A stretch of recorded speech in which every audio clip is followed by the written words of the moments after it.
नमस्कार, स्वागत है आपका न्यूज टाइम्स के इस बुलेटिन में। मैं हूं अमिता और आइए सबसे पहले नजर डालते हैं आज के मुख्य समाचारों पर। कदमा फार्म एरिया के एक क्वार्टर में लगी भीषण आग में 20 लाख की संपत्ति जलकर राख। अर्जुन मुंडा ने कहा, उनके द्वारा शुरू की गई विकास योजनाएं चालू रखी जानी चाहिए। और भाजपा के कदमा थाना आंदोलन मामले में रघुवर सहित 21 भाजपाइयों के खिलाफ चार्जशीट दाखिल। अब खबरें विस्तार से। Kadma farm area road number 22 quarter number 10 में आज भोर में विद्युत शॉर्ट सर्किट से लगी आग में करीब 20 लाख रुपए की संपत्ति जलकर राख हो गई। उक्त क्वार्टर SR दुबे नामक टाटा स्टील के कर्मचारी का था। आग की घटना में उनका पुत्र रवि दुबे मामूली रूप से झुलस गया है।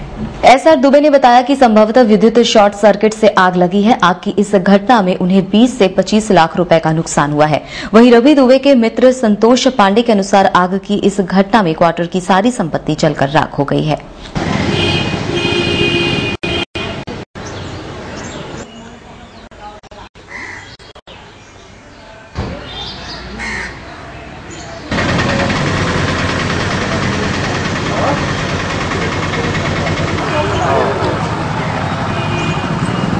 रात में मच्छर जलाने वाला कॉइल लगाया हुआ था, जो किसी ऊनी कपड़े में लगने के बाद उसी से आग फैली।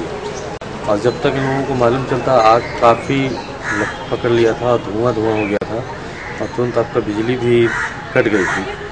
इसकी वजह से काफ़ी परेशानी हुई। एक आदमी घायल है जो TMH में भर्ती हैं।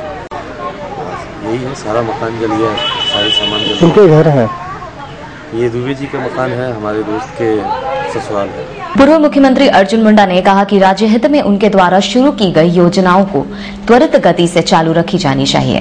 उन्होंने आज अपने घोड़ा बांधा स्थित आवास पर पत्रकारों के साथ बातचीत में कहा कि जब उन्होंने राज्य में विकास को गति देने की कोशिश की, तभी उनकी सरकार को अस्थिर कर दिया गया। उन्होंने अपनी उपलब्धियां गिनाते हुए एग्रो कृषि और तसर के विकास के लिए उठाए गए कदमों का जिक्र किया।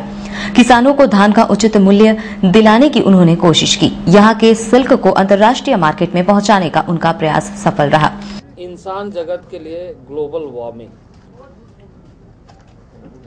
ये जो क्लाइमेट चेंजिंग हो रहा है, ये इसका दुष्परिणाम जो बाद के दिनों में होने की संभावना दिखाई दे रही है,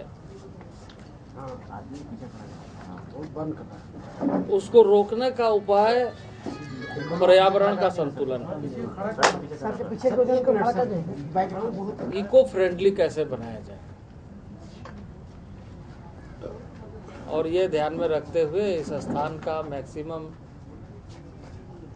लोग लाभ ले सके, इस दृष्टि से इसको बनाने की योजना थी, जिसमें पहला जो आप उस एरिया को देख रहे हैं वो पूरा एक थीम पार्क के रूप में डेवलप करने का विचार है। पूरा पहाड़, पूरा रेंज थीम पार्क के रूप में, काफी पेड़ पौधे उधर में बचाए गए हैं। संस्थागत विकास, इंस्टीट्यूशनल डेवलपमेंट जो होना चाहिए वो इंस्टीट्यूशनल डेवलपमेंट नहीं होता, और किसी भी ऐसे केंद्र संस्था, ऐसे प्रोग्राम प्लान प्रोजेक्ट के पीछे एक इंस्टीट्यूशनल डेवलपमेंट भी रहता है कि वो लगातार फिर उस साइकिल के ऊपर में आ जाए कि उसका लाभ सोसाइटी को मिलते रहे। ये जो कार्य योजना होता है, ये 5 ईयर प्लान के माध्यम से रिफ्लेक्ट किया जाता है, और उसके आधार पर यहाँ कठिनाई क्या हुई है कि लोगों ने सरकार बनाने की बात सोची। सरकार बनाने के लिए इस तरह के प्रयत्न हुए कि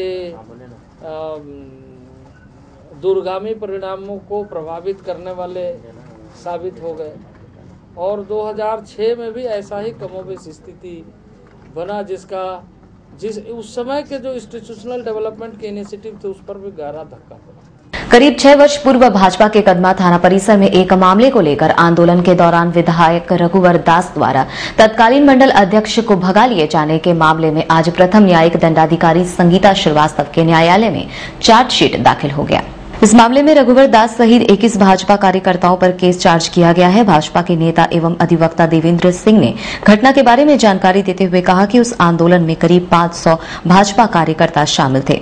उसी मामले में भारतीय दंड विधान की करीब आधा दर्जन धाराओं के तहत रघुवर सहित 21 कार्यकर्ताओं के खिलाफ केस चार्ज किया गया है। 2007 में कदमा थाना में भारतीय जनता पार्टी अपनी मांगों को लेकर के सांकेतिक धरना दिया था थाना के सामने।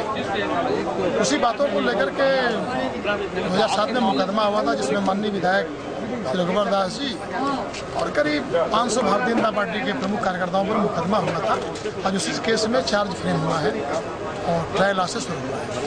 क्या धारा लगी थी? धारा इसमें 149, 147, 148, 225 एंड 353 वगैरह है। आज क्या? आज केस चार्ज